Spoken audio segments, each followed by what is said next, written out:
welcome to my channel. I'm on the way to my first 1,000 subscribers, so please hit that subscribe button and enjoy this story. It was too late. Diana wasn't sure how late it was, but she was damn sure it was too late for anyone to call. She hoped it was Marty's phone. Anyway, she just covered her face with a pillow and said thank you loudly when the call stopped after the fifth ring. She had just managed to get comfortable when the bell rang again. "Damn it!" she screamed, opening her eyes again. "Martin, answer your damn—" The words stopped suddenly when she realized that her husband was not in bed with her. She glanced at the clock, 3:37 a.m., as she picked up her phone from the nightstand and wondered why her husband wasn't there. He was there when they went to bed a few hours ago. "Yes. Hello. She muttered something into the phone. "Is this Diana Miller?" Yes, that's true. Who is this?" "Are you Martin Miller's wife?" "Yes, for God's sake, yes. Who is this?" "Mrs. Miller, this is the emergency room at Northtown Medical Center. Your husband was brought in about an hour ago, and we had your contact information from the incident a year ago. He got into a car accident. Could you come over right now?" "My God, is he okay?" "I have no right to discuss his condition over the phone, ma'am." "Please come." "Yes, sure. I'll be there as soon as I can." She ran upstairs where her daughter was sleeping. Dallas, named after the city in which she was conceived, attended a local university but lived at home to save money. She enjoyed living in the dorms her freshman year, but as she got older, she realized that living close to campus would not be conducive to her studies. "Dal, wake up. Nothing." "Dally, wake up." This time, pushing her lightly on the shoulder. Still nothing. "Dallas, wake up." Dallas sat up straight in bed and tried to force her blurry eyes to focus. The light was on in the room. "Dallas, your father was in an accident. He's in the emergency room. You need to get dressed. We have to go." She rolled out of bed and pulled her nightgown over her head, not thinking about the fact that at the age of 20 she was standing naked in front of her mother. For her part, Diana didn't even notice, as she was too busy pulling out clothes for Dallas. Finally dressed, the two women drove to the hospital as quickly as possible. Dallas began bombarding her mother with questions about what happened, but Diana had no more information. It seemed like an eternity before they got there, but it was only about 10 minutes considering the lack of traffic.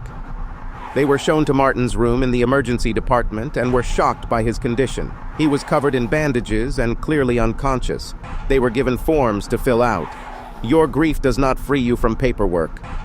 Dallas moved her chair to be closer to her father. They stayed there for about an hour before a man and woman in police uniform entered.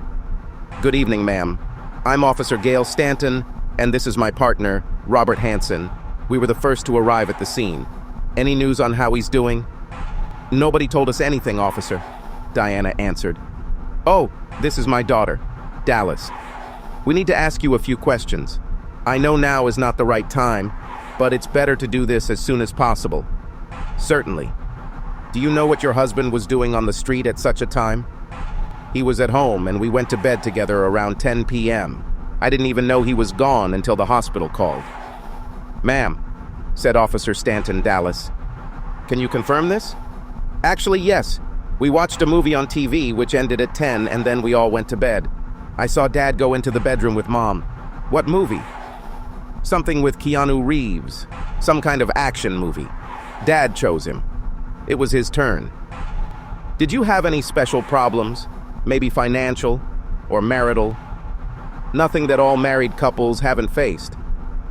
"No special problems, no. I just don't understand why he came out without my knowledge." "Were the people in the other car hurt?" "That's the point, Mrs. Miller. It was a single car accident.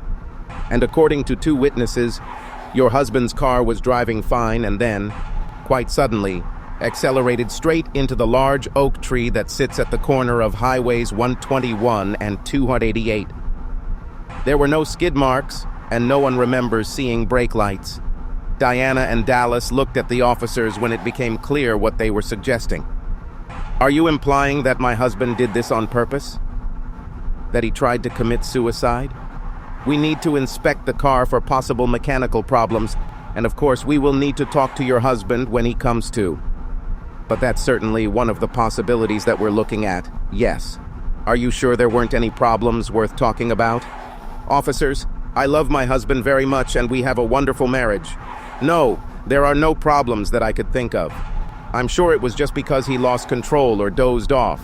It was already very late. I'm sure there is reasonable. Diana burst into tears and could not finish the sentence. Officer Stanton placed one of her cards on the table, asking them to call if they remembered anything else, and then left the hospital. Dallas closed the door to Martin's room. You didn't tell them. No, Dallas, I didn't, her mother replied when the tears subsided.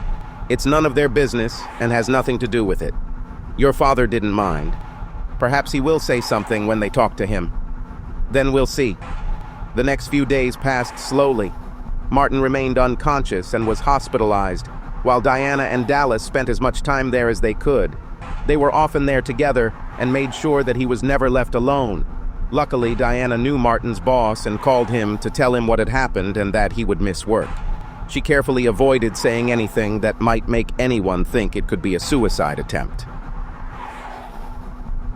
The accident happened Saturday night, and Martin eventually began showing signs of waking up Wednesday morning. By noon, his eyes were open, although he could only look around. Diana was there and noticed his eyes and came to the bed to reassure him that everything would be fine. A few seconds later, a nurse hurriedly entered the room. Something on the monitors warned her that the patient had woken up. Diana returned to her seat to let the nurse do her job. Soon, more doctors entered the room to check on Martin. Diana took the opportunity to go outside to call Dallas and tell her that her father had woken up. Dallas didn't answer, so she left a voicemail. Soon, most of the medical paraphernalia was removed. Martin's left arm was broken, but he was right-handed, and this should not have hampered him too much. His throat was sore from the tube, so he was given a white board so he could communicate. The nurse read the message and asked him if he was sure. Martin nodded his head. The nurse quickly walked out into the hallway while the tests continued. Mrs. Miller, I must inform you that your husband has asked that you not be allowed back into his room. And my daughter, too. What? He is my husband. I have the right to be there with him. I'm very sorry, Mrs. Miller, but the patient's wishes come first. Let me just talk to him. We'll work things out. Diana tried to get past the nurse but couldn't get any closer, so she resorted to screaming. Martin, please talk to me. What's happening? Martin. Mrs. Miller, please stop screaming. You're disturbing our other patients. You can wait outside the room if you wish, but if we catch you trying to enter the room or making noise, we'll send you out of the building. Have I made myself clear? Yes, of course. Diana had no choice. Dallas finally made it to the hospital 45 minutes later. She found her mother sitting in a chair outside the room. Mom, why are you here? Your father forbade us to enter the room. Us? I mean, I understand why he banned you, but why me? What the hell does that mean? And why did it take you so long to get here? I had just woken up when Bradley came in to see how I was doing. We're kind of... God. You had sex with your boyfriend instead of being here for your father? I'm sorry, Mom, but he was unconscious when I left. Dallas answered in a tone that showed she wasn't sorry. It was really stressful and I needed to relax. It worked really well, for what it's worth. When you have the opportunity, you should call too. I'm not going to do that. And let's not talk about it right now. It's disrespectful. The irony of the situation made Dallas chuckle. There was a knock on the door, followed by a tall, very attractive brunette. She was dressed professionally, but not like a doctor, although her badge identified her as an employee. Good morning, Mr. Miller. I'm Dr. Lassiter, one of the hospital's mental health specialists. How are you feeling? As good as could be expected, I suppose. 9 days have passed since the accident. He regained the ability to speak. The white board was a thing of the past. He asked about when he might be released and was never able to get a straight answer. Still, the hospital asked me to talk to you. This is fine? I have a choice? Not if you want to return home soon. I really have to free you to let you go, the psychiatrist answered with a puzzled smile on her face. Then let's begin. Dr. Lassiter pulled one of the chairs up to the bed and sat down, crossing her long legs. It took her a few minutes to look through the papers. Okay, so you were brought in a little over a week ago after an accident, a collision with a large tree. I also see that you have banned your wife and daughter from visiting you, and I suspect that these things are somehow connected. I see, Martin replied. She cheated on me. Unfortunately, this is a common occurrence these days, although it rarely leads to such a reaction. Is there more to this? Martin was silent for several minutes. He really didn't want to talk about it, especially with a pretty woman. He wondered if they had a guy, a really old guy that he could talk to. Dr. Lassiter waited patiently. This wasn't the first time she had to wait for someone to force herself to speak. Her patience was rewarded. I suffered from depression, I think. Nothing that was diagnosed or anything like that. I was just, well, like I said, depressed. From something specific or just in general? I think I couldn't, since I didn't have erections, a little more than a year. After the previous accident, right? Of course she knew. She probably had his entire medical history in her hands. She just wanted to make him say it. Right. It wasn't even an accident. I was in the back seat, my boss was in the passenger seat, and his boss was driving. We were hit from behind. There were no airbags or even very large damage, but I was not prepared for that. I hit my head on the seat in front of me. I'm guessing that was the reason. The report says you suffered a blow and a mild concussion. My doctors couldn't explain it. None of the drugs, it didn't work at all. They ran a bunch of tests, some multiple times, and the best explanation I got was that something happened, and part of my brain was damaged.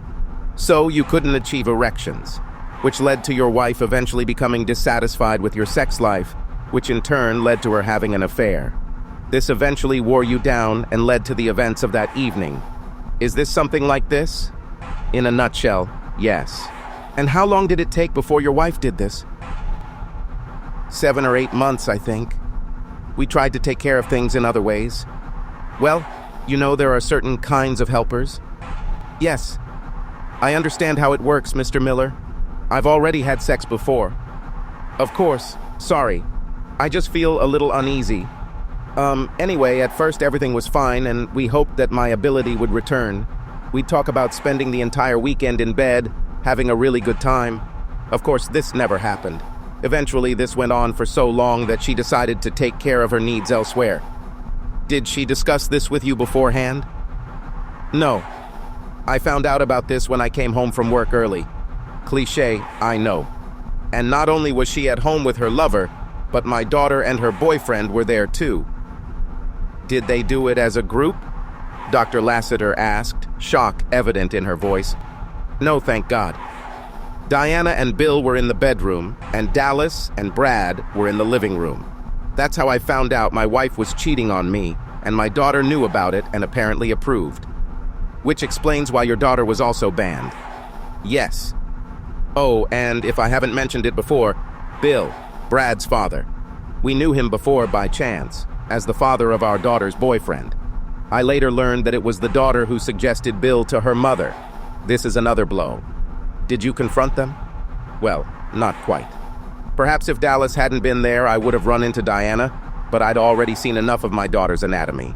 Then I left. How did the explanation go then? Not what I expected. She was sorry that I knew this, but she made it clear that if I could not take care of her, she would delegate it to someone else, and she preferred a full-time partner, as she put it, to having everyone time to find someone new. Bill was single and had similar needs, so he was her choice. Your actions?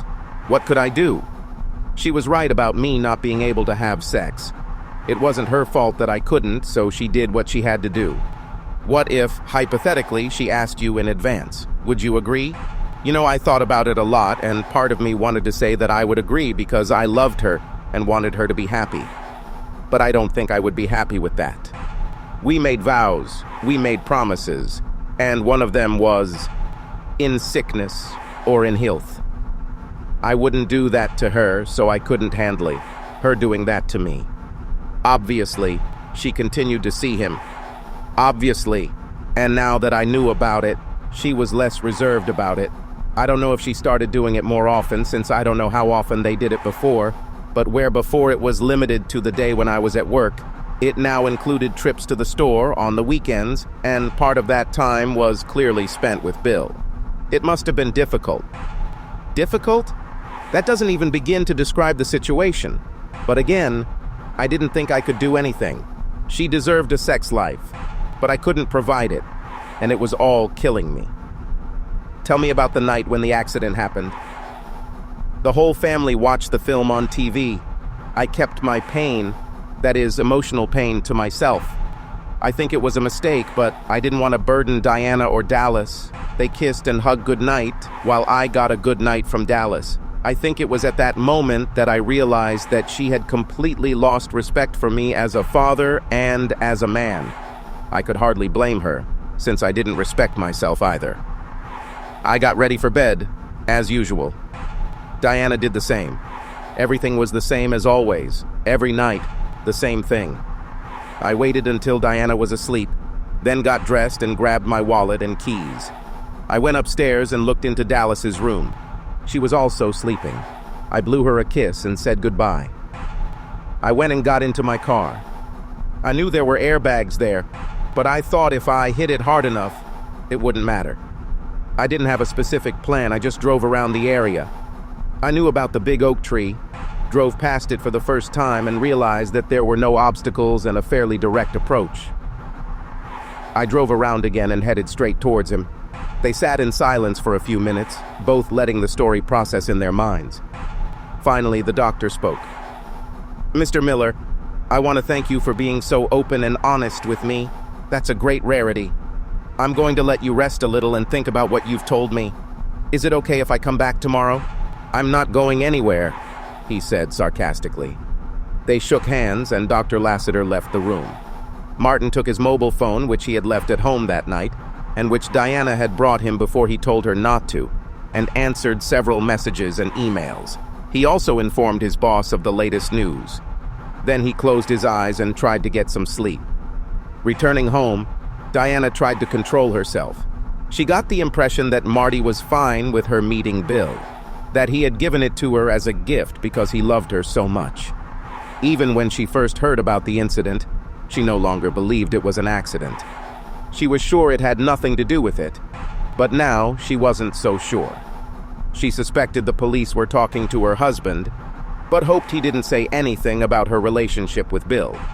The police didn't contact her again since sex outside of marriage isn't technically a crime. So maybe they just thought it was a suicide attempt and left it at that. Case is closed. However, he never really minded, isn't it? If so, she couldn't remember it. And besides, she wasn't going to live a life of celibacy just because some idiot decided to frame her husband's boss. This wasn't what she signed up for, and she sure as hell wasn't agreeing to it now. Once Marty returned home, she would try to be more aware of his feelings, more reserved in her relationship with Bill. But there was no way she was going to give up. The next morning, as promised, Dr. Lassiter came in. Marty noticed the external changes in the good doctor's outfit. Alas, little Marty remained a recluse. "How are you feeling this morning, Mr. Miller?" "Not much has changed since yesterday, Doc. Ready to go home, but I think it's up to you." "Well, partially, but you are detained for 72 hours. As required by state law, the countdown of this time begins with our conversation yesterday, so at least 2 more days." "It's okay, Doc. At least the food here isn't that bad." They laughed together. "An oldie but a goodie," Dr. Lassiter noted. "I'm glad to see that you are joking." "Me too. It's been a long time, and by time, I mean months since I felt like myself. I used to be a big joker, to the point where I sometimes got on Dallas's nerves. Have you had any other bad thoughts? Can we find any more dark alleys in your mind?" "You know, Doc, this is not the case. I spent a year feeling pretty depressed and have been depressed for the last few months. I don't feel it anymore. It gave way to anger and disappointment." Disappointed with Diana and Dallas, of course, more with Diana, but mostly disappointed with myself for not standing up for myself, for not letting my wife know that what she was doing was unacceptable. Do you intend to take this position now? Undoubtedly. While I admit I'm tempted to just get a divorce, I have to accept some of the blame for letting her get over me. But if she agrees to stop seeing Bill, then I'm ready to see a counselor and try to repair our marriage. I can appreciate your determination, Mr. Miller. I rarely see such a turnaround happen so quickly. I had a lot of time to think while I was lying here before we met. I appreciate that you gave me the opportunity to express this, to tell someone about it. This allowed me to focus on my thoughts. Excellent, Mr. Miller, simply excellent. In that case, I'm going to finish today. I'll stop by tomorrow for one last chat, but I see no reason why you can't leave on schedule. I'm looking forward to it, Doc. Diana and Dallas were there to pick him up when he was released. If he was going to try to change things, he needed to start by acting as if things were going to change. The airbags were surprisingly effective, much more effective than Marty expected. The worst part was the concussion he suffered, which required him to spend a lot of time resting and relaxing in the dark. The TV was turned off and some soft music was playing in the background. His wife and daughter fawned over him. Everything was fine for a little over a week until Diana announced that she needed to go shopping. "No," Marty said calmly. "What?" Diana answered, confused. "Marty, there are things we need, including some of your healing creams. Make a list for Dallas. She can go." "Why are you dragging me into this, Dad?" "Besides, I have plans to see Bradley." "Then you have an incentive to finish your shopping quickly, don't you?" Diana, list. "This is funny, Martin. You can't just come home and turn everything upside down. Dallas has plans, and I go to the store, and that's final." "Are you taking me for a fool, Diana?" "Fool? No, Marty, of course not. Why are you asking about this? You think I don't understand that these shopping trips are an excuse to see Bill? I never forgot to come home with groceries, Martin. Never. Yes, and this is an excellent cover, but you've been gone too long, and not only that, but I can see it in you. In your eyes when you don't look at me. In your clothes when they don't look quite right. In your makeup, it's always a little different. At least you spent some of your time with Bill, and that won't happen anymore."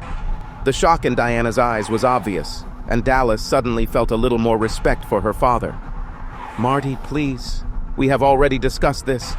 Now I will do my best to be more careful. Apparently, I've become a little too relaxed about my meetings, but of course I won't give up on it. I have the right to have a sex life, and I intend to have one. So our vows didn't mean anything? Leave everyone else? In sickness and in health? Well, that's part of the disease, and you don't leave others behind. But you will do it right now. You stop seeing Bill, and we go to a counselor to repair our marriage, or not. And I'll call the divorce lawyer on Monday. You won't do this, Martin Miller. Don't you dare threaten me. If I could have sex with you and only you, I would. But I can't. And it's not my fault. I didn't cause the accident. I wasn't even there. Suddenly, because I had nothing to do with it, my sex life is over, and I should just accept it? It will not happen. So, I'm going to go shopping, see Bill, and take care of my needs. If you want to talk about it later tonight, we can do that. But don't you dare think you can dictate to me what I can and can't do." Without waiting for another word from her husband, Diana walked out of her front door, closing it with a crash that rattled the window. The silence was deafening. Father and daughter looked at each other, and then Marty went to his bedroom. For the first time in her life, Dallas Miller was worried about the future of her family, about her parents' marriage. Dad never really confronted Mom, but nothing that serious had ever happened between them. But, deciding that this was between them, and she could not do anything, she put herself in order and went to meet Bradley. Some part of Diana hoped Marty would never recover because she wasn't sure she'd ever be able to give up on Bill. Bill was aggressive. Bill was strong. He didn't think what he was doing suited her. He just did it. Marty was always so gentle, so attentive, so... Marty. It was already getting dark outside when Dallas returned home. She found her father resting in his bedroom. There was a faint glow, which she realized was coming from the bathroom, where the light was on and the door was slightly open. She realized that her father wanted some light, but none of the lamps in the room burned that low. "Dad." He stood with his back to her and did not turn, but answered. "Dallas, I'm sorry." This caught his attention, so he carefully sat up in bed and turned to see his daughter quietly crying in the doorway. "What are you talking about?" He had stopped calling her all the little pet names he had previously used after he found out that she had helped her mother find a lover, and he was hesitant to do so now, even though she was in tears. He couldn't help but think it was all a setup. Dallas walked closer until she was right at the foot of the bed. "I'm sorry for what I did. I was just trying to help my mom, you know? She was so upset about what you had to go through and that you couldn't." Their gazes met for a moment. "Well, you know what you couldn't." And Bradley's father had been going through the same thing ever since Mrs. Coyle died. Bradley says his dad always talks about how much he misses her, especially nearby. I thought they could, take care of each other. I'm sorry to say, but I never thought about how this would affect you. Is that what you did that night? Marty was surprised by this sudden outpouring from his daughter. It might have been a ruse, but he had to take her confession at face value. If he was fooled, offended, deceived again, then so be it. Mostly so, I think. I was very depressed just because I couldn't, well, you know what I couldn't do. Father and daughter made eye contact again, this time exchanging a brief smile. But it's over now, Dally. I'm not going to do this again. I hope not. I need you. Are you going to divorce your mom? I haven't made any final decisions yet, honey, but I don't see any other outcome unless she stops seeing Bill. But keep it to yourself. She has to change because she wants to, not because she has to. Okay, Dad, I'm gonna go upstairs. Oh, I broke up with Bradley tonight. Marty tried to keep the smile off his face. He had never particularly liked the boy, but this surprised him because she seemed to have a crush on him, or was in love. Why? Marty asked, interested in this turn of events. Because, Dallas began, then paused to think. Because my dad once told me that he wasn't good enough for me, and I finally realized that he was right. I finally realized that my dad was right about a lot of things. A smile appeared on Marty's lips as he realized that his little girl had grown a lot today. Dallas walked up to her father, hugged him, and realized that it was the first hug they had shared in a very long time. They finally pulled away, smiled at each other, then Marty watched as Dallas silently left the room and went upstairs. Before Marty heard his daughter's bedroom door close, he heard Diana chirp as she locked her car. The good feelings that had just filled him with joy disappeared in an instant. He lay down again and closed his eyes. A few moments later, Diana entered the bedroom. She took a shower at Bill's, and Marty suggested that it was better for her to come back freshly washed rather than smelling like sex. Could you help with the groceries, please? Are there really any products there? Marty quipped, sitting down. Yes, Marty. I told you I was going grocery shopping, and I went. Marty pulled the bags out of the car and dumped them on the counter. He noticed that there were no refrigerated or frozen foods. He also found a receipt, and the timestamp showed that she had left the grocery store almost 2 hours ago. First I went shopping, and then I went to see Bill, as it turned out. Even though Marty knew this would happen, the evidence in front of him hurt. After putting his things away, Marty headed to the bedroom without saying another word. He wondered if he should even bring this up again. It really didn't make any sense. Diana made it clear what she intended to do, so the next step was his response. Something had to change. Did you want to talk a little more? Asked his wife in a tone that said it wouldn't do any good. No, Diana. You have made your position clear. Diana's expression and tone softened. She loved her husband and did not want to lose him. He was her best friend and the person she most enjoyed spending time with. She really didn't think that organizing her own sexual gratification, given the circumstances, should be a problem. And she hoped that Marty would eventually feel the same way. Diana nodded approvingly and headed to her closet to get dressed. She had thought about returning to some of the intimacy with her husband that she had been missing, but tonight, was not that evening. By the time she changed for bed, Marty was already asleep. Or at least he was good at pretending. The divorce did not go smoothly. Diana was furious when the papers were submitted.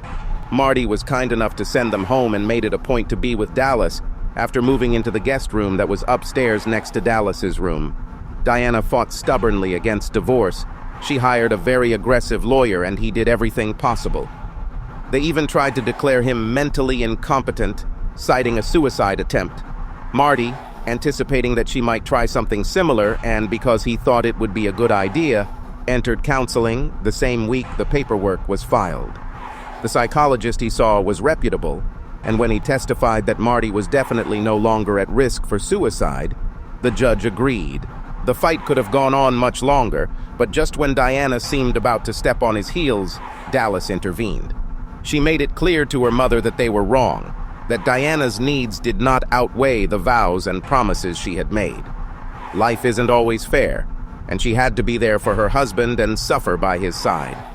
Dallas also made it clear that any further resistance would damage their future mother-daughter relationship, possibly forever.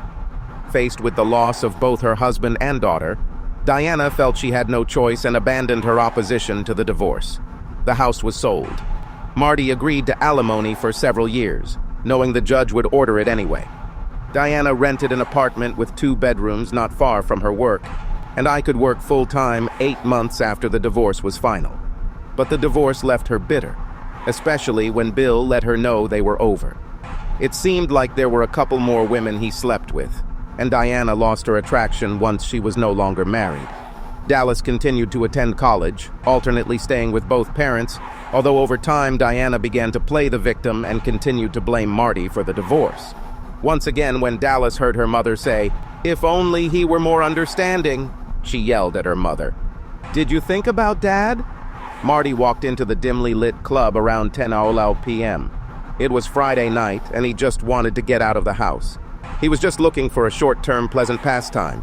He wanted to have a few drinks and maybe dance. He sat down at the bar and ordered a rum and coke. As he sipped his drink, he looked around the crowd and noticed a woman at the far end of the bar who looked familiar, but he couldn't quite place his finger on it. An almost empty glass of wine stood in front of her.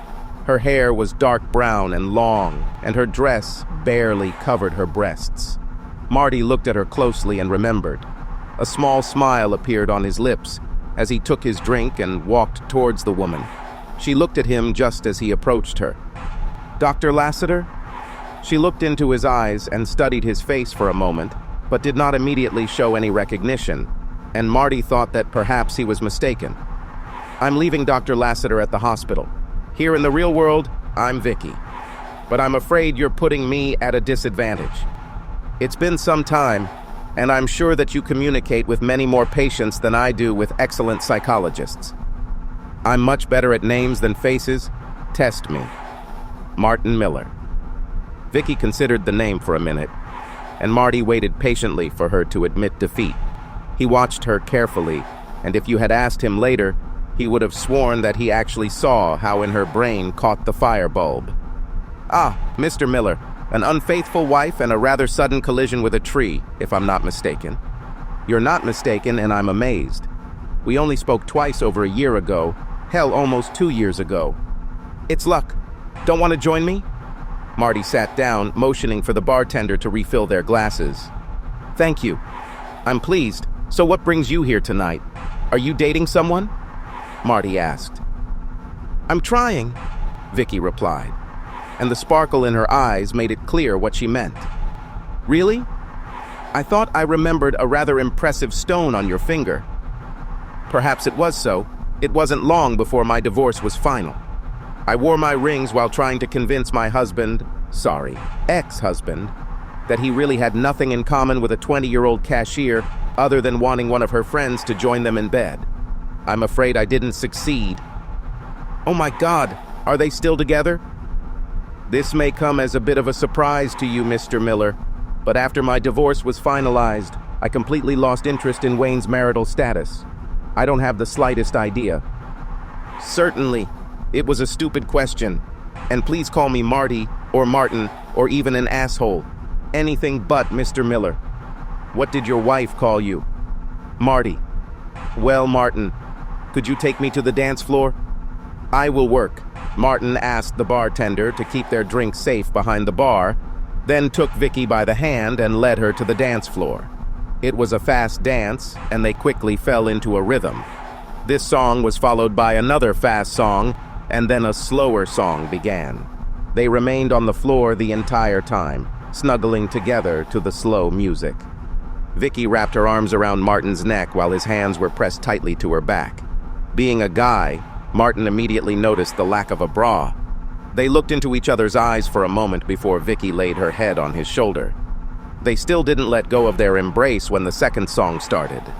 Martin was lost in the sensations of this beautiful, soft woman who smelled absolutely amazing. When the song ended, Vicky took advantage of the slight drop in the music volume to say a few words. Martin, I'm already tired of dancing, but I'm also very lonely, if you know what I mean, she whispered in his ear. How about you take me home and do something about it? Martin took her hand and walked back to the bar, paid the bill, and let the bartender know they didn't need any more drinks. He didn't seem surprised. She arrived at the club in an Uber, so they got into his car and Martin drove back to the apartment he bought. Vicky, maybe I'm asking this a little late, but how much did you drink? It was my first glass of wine at the bar when you walked up. What's the question? Because I don't take advantage of drunk women. Don't worry about it, Martin. They drove into his underground garage and took the elevator to his floor. Vicky hung on him all this time, and they managed to kiss passionately several times. As soon as the door closed, Vicky grabbed the hem of her dress and pulled it over her head. Oh my God, Vicky, you are stunning. Thank you, Martin. But what, are you just going to watch? Oh, definitely not just to watch. Then show me your bedroom. Martin took her hand and led her down the corridor. Luckily, Dallas was visiting her mother that weekend. I hope you have condoms. Martin did have a small supply in his bedside drawer, and he pulled them out, placing them on the nightstand. They finally came to their senses after more than an hour of continuous and great sex. Martin was lying on his back.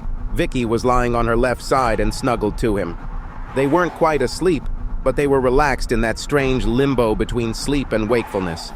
Martin felt rather than saw Vicky raise her head. Martin?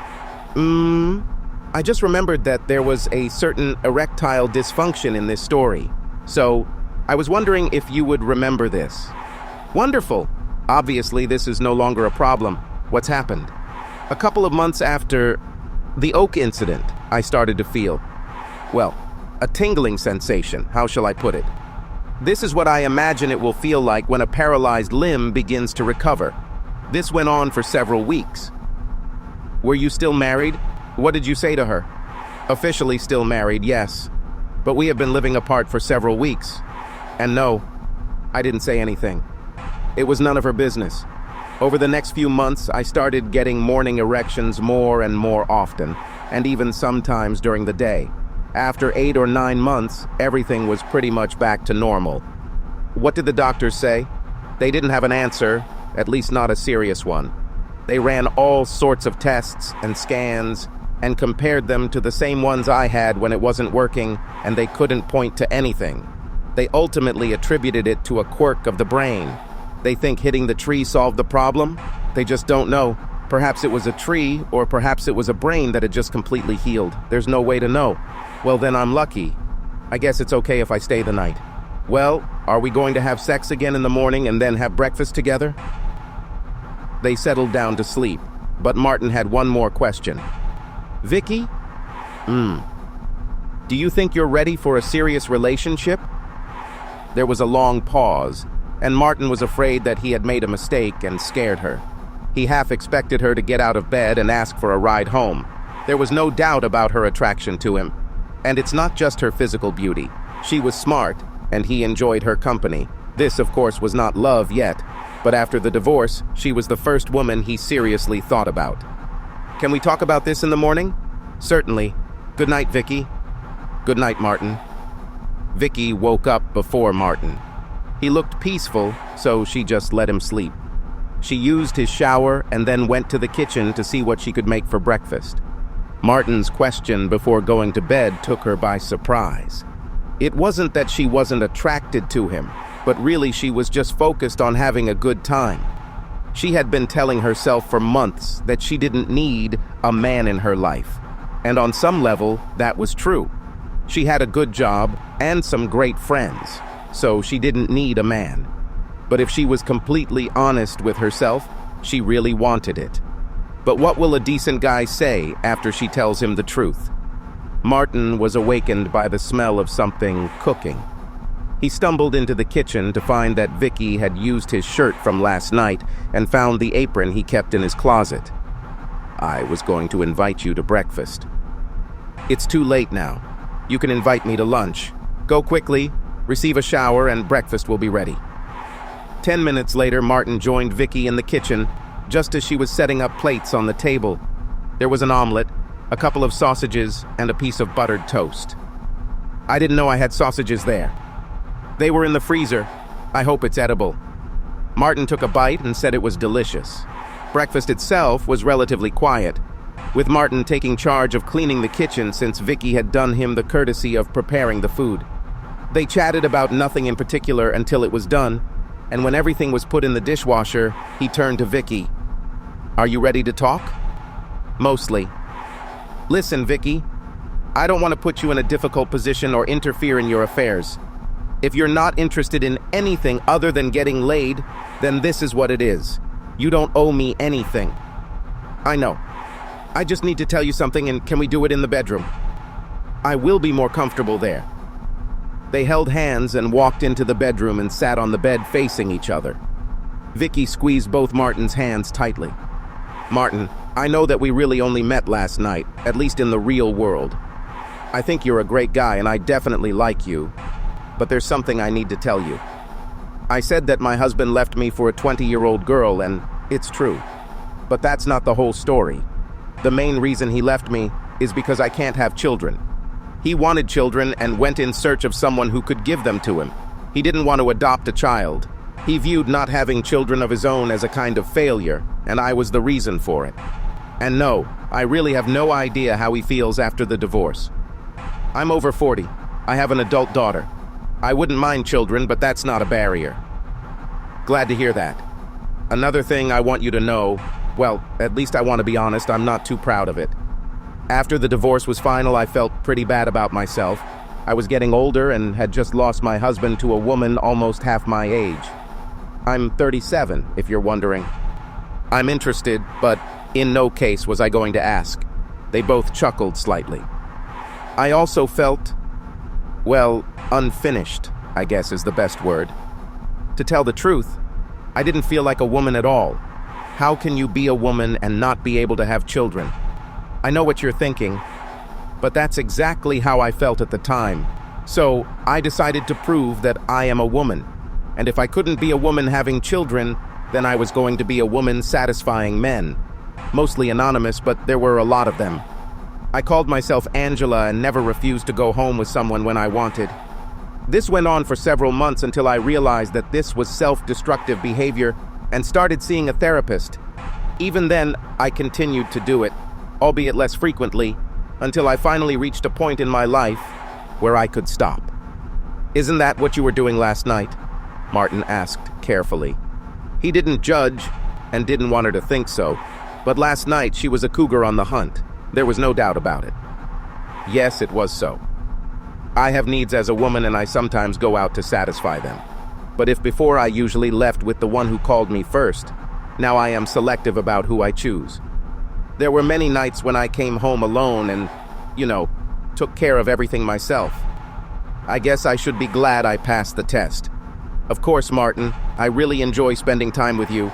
And to answer your question, I would really like to explore more, but I want to be honest about what I've experienced. I actually checked and luckily didn't catch anything, which was incredibly lucky.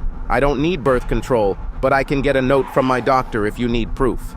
Assuming you're willing to try, I'd like us both to get tested and agree to be exclusive." Martin sat in silence for several minutes. Vicky waited restlessly but patiently. Finally, he was ready to answer. "Vicky, thank you for your honesty. I know it was very difficult. I think I owe you the same. Our experience is not too different. After my divorce, I was glad I went through with it, but felt depressed about my inability. I had no idea how I would ever have a woman, and I faced the prospect of living completely alone. My therapist pointed out that as we get older, many women lose interest in sexual intercourse and prefer non-sexual affection. I thought I would have to find a woman much older than me or wait a few years. When I started getting an erection again, and even when it seemed like everything was back to normal, I wasn't in the best condition. And just as you felt that you needed to prove that you were a woman, I felt that I needed to prove that I was a man.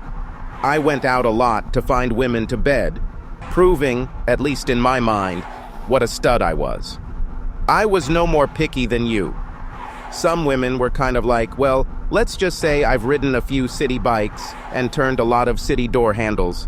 This went on for a while, and I wasn't as lucky as you. I was woken up by an attack of gonorrhea, plus having to admit to my doctor that I had no idea what my sexual partners' names were. We cleared everything up, and during therapy, I began to focus on my behavior. It's been a long time since I've been with a woman without protection, but I'm happy to be tested, and I have no problem being exclusive. So, are we going to try it? You and me? Vicky asked, blinking her eyes and knowing the answer. I bet it is. Martin answered this rhetorical question. Martin's supply of condoms was exhausted by lunchtime. The almost inevitable confrontation with Diana occurred after Martin and Vicky had been dating for about 3 months. Their relationship was very strong, and Vicky and Dallas got along well. Martin and Vicky had their own houses, but they spent every night together, and it seemed they were getting married. They went to a club aimed at a more mature crowd. There was a DJ playing music, and the interiors were designed to separate the dance floor from the tables, allowing for real conversation. Martin and Vicky enjoyed their drinks and chatted about this and that. The evening was going well, so Vicky was taken aback when Martin's smile suddenly disappeared and his eyes looked past her. She followed his gaze. Martin and Diana saw each other almost at the same time. While Martin's face became neutral, Diana's face showed a grin as she walked towards the table. Diana remained bitter after the divorce, even after all this time. She still believed that she hadn't actually done anything wrong, except perhaps for lack of discretion. But satisfying her sexual needs with another man when her husband was not up to the task was definitely not on the list of things that were done wrong. So when she approached the table, her intention was not to be nice. "Marty, how nice to see you," Diana said in a voice that made it clear that she was being sarcastic. "Diana. Vicky, this is my ex-wife, Diana. Diana, this is Vicky," Martin said, introducing her, although he would have preferred not to. "Nice to meet you, Diana. I've heard a lot about you." "Well, I've heard absolutely nothing about you," Diana answered bitterly. "We are divorced, Diana. It's been over a year now. My life is no longer your business. Now, if you don't mind..." Martin left the line hanging, but the implication was that he was clearly inviting his ex-wife to leave them alone. "Oh, of course, Martin. I wouldn't want to disturb your date. But, Vicky, there is something I need to tell you." "And what could it be?" Vicky asked, glancing at Martin before looking back at Diana. "You probably won't want to mess with him. We got divorced because he couldn't do it anymore." Martin watched Vicky carefully, waiting for her answer, and Vicky moved to suppress a quiet giggle. She asked Martin, raising her eyebrows, "This is true? I don't think you mentioned this." Martin just shrugged. It was Vicky's game.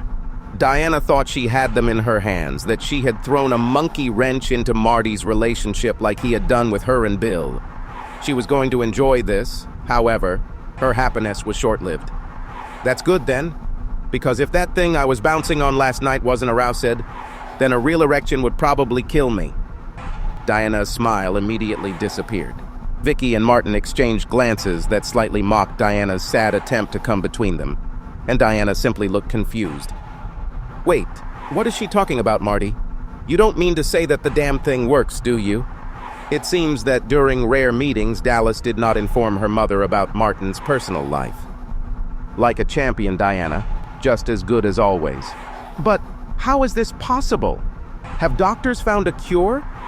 Martin and Vicky were silent, allowing Diana to get even more excited. Come on, Marty. This problem ended my marriage. I think I at least deserve to know what was wrong. The smile disappeared from Martin's face. First of all, Diana, it was your behavior that ended our marriage, not my condition. You made the choice to do what you did, not me. Secondly, you don't deserve shit. We are divorced and my affairs are just my affairs. Come on, Marty. You can blame my choices all you want, and I can't say you're wrong, but I wouldn't do this if everything was normal. Okay, Diana, it just happened. The doctors think that whatever the problem was after I had that first accident, it just needed time to recover. If you had been patient and stayed with me through my illness like our vows said, we would still be married. Diana's mouth dropped open as she tried to think of what to say. This information shocked her. I cannot believe this. God must really hate me. He just wants to believe the vows, Martin muttered. What was it? Diana asked, her eyes sparkling. Nothing. Nothing at all. So, now you know. Could you please leave us for the rest of our evening? Diana stood thoughtfully for about 30 seconds, then looked Martin in the eyes. You're right, Marty. I'm sorry I was wrong to do what I did. I was short-sighted and selfish. I should have been stronger. I ruined a good marriage. I'm really sorry. Diana turned and left, not only from their table but also from the club itself. Martin and Vicky watched her go until she was out of sight, actually feeling sorry for her. Martin then turned back to Vicky. Let's dance, my love. 6 months later, Martin and Vicky got married. Subscribe to our channel so that your second chaff doesn't cheat on you, and go ahead and listen to the next story, because this story is nothing compared to the next one.